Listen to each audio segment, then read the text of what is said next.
Goulash is a signature Hungarian dish worldwide. In fact, it's been a Hungarikum since 2017. But many Hungarians would not recognise what is labelled as goulash in other countries. And those with a knowledge of the history of Hungarian cuisine are sometimes bewildered by what their fellow Hungarians pass off as goulash. Doesn't goulash just mean a mixture? A common misconception of foreigners is that anything goes. For the record, goulash does not mean a stew with everything thrown in, even if you add paprika, despite one current definition of the word I found online as a heterogeneous mixture, hodgepodge, jumble. So what is the background of this word and the dish? The word goulash is a mistransliteration of Gulyás. Notice there's no L sound in Gulyás. The ly is a single letter in Hungarian and is pronounced like a y.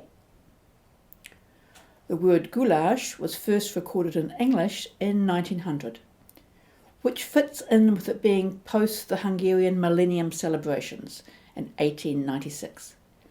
At this time, Hungary became a giant world fair for a while and millions of tourists visited.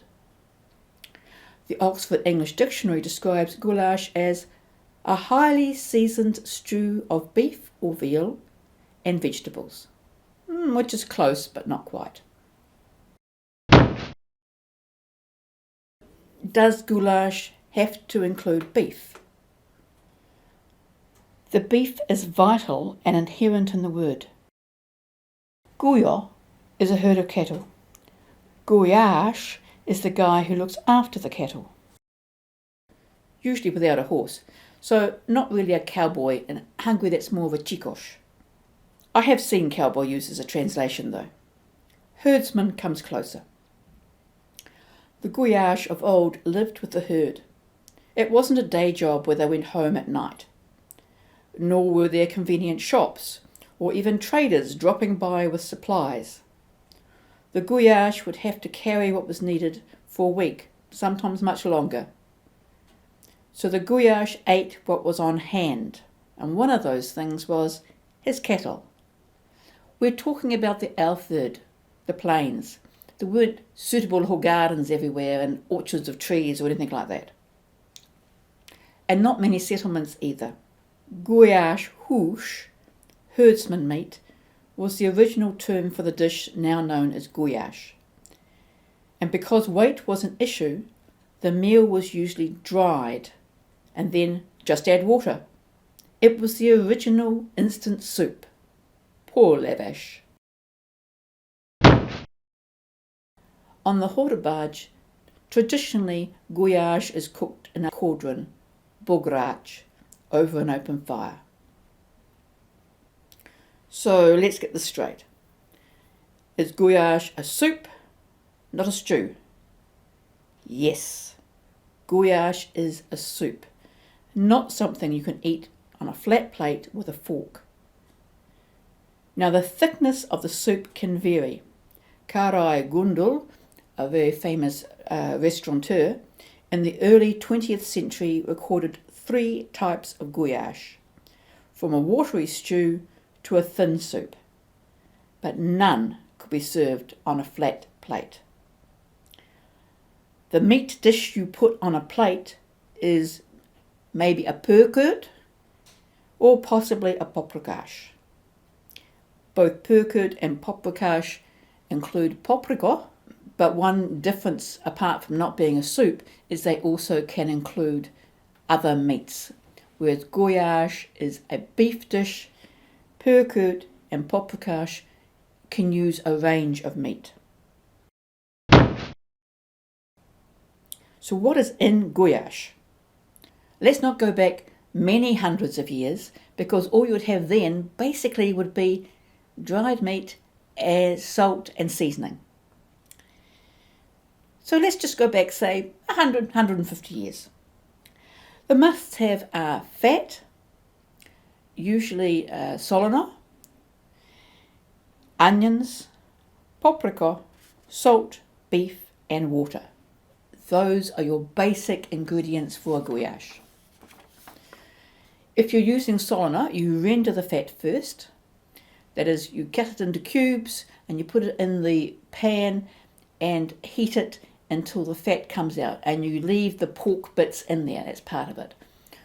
These days you might want to use lard or even oil. Ooh, very evil, but yes, I admit to using oil in my goulash. Then you gently heat the onions until they go glassy. Add plenty of paprika, and again a gentle heat to release the flavour. Don't burn it. Then you add the salt and the diced beef. You want some sort of stewing beef, maybe shin beef or skirt steak. Sear it and finally add the water and simmer for a few hours. I've seen it listed as long as 3 hours. Depends on the meat you use, really. Now, the modern tradition finds that a bit tedious. And so you'll also see added to goulash capsicums, caraway seed, though this is disputed. There's big arguments over whether or not you're allowed to use caraway seed in goulash. And by the way, it's caraway seed, not cumin. Unfortunately, Hungarian has the same word for both, but the actual spice is caraway. Carrots, parsley root, not parsnip, it's the parsley root, potatoes and homemade noodles. Now you can either have chipaka, which is made from a hard dough, or nokoli, which is made from a soft dough. If you're adding capsicums or caraway seed, these are added when you're cooking the onions. If you're adding diced vegetables, these are added partway through the simmering. You want them soft but not mushy. Traditionally, the noodles are chipped or extruded into the soup itself near the end of the cooking and cooked within it, picking up all the flavours.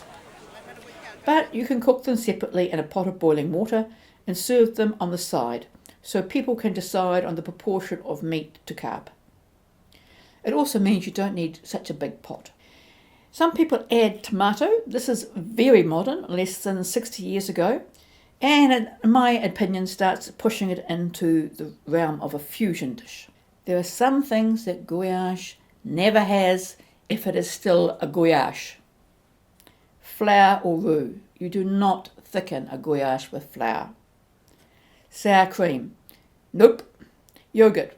I can see people saying, what? Yogurt? In the West, sometimes yogurt is used instead of sour cream because it's easier to get hold of. We're not talking about sweet yogurt here. We're talking about a natural yogurt. And erős paprika. Not in the dish itself. So in the dish we're using erős paprika. That's sweet paprika, the mild one. The erős paprika is the really bitey one. Now what sometimes happens is that people will put that on the table for people to add to taste. It can be in a shaker, in which case it probably is actually erős paprika, but I've also seen dried flakes of chili in a little dish, or minced chili is another possibility. So it's a very simple dish with as few as 6 ingredients. One of those is water, but sometimes with a few extra root vegetables and noodles. Not whatever's in the fridge, not made with pork or chicken. Try it. You'll like it. I've included a typical recipe in the description below for those unwilling to wing it. Jó étvágyat! And if you enjoyed this video,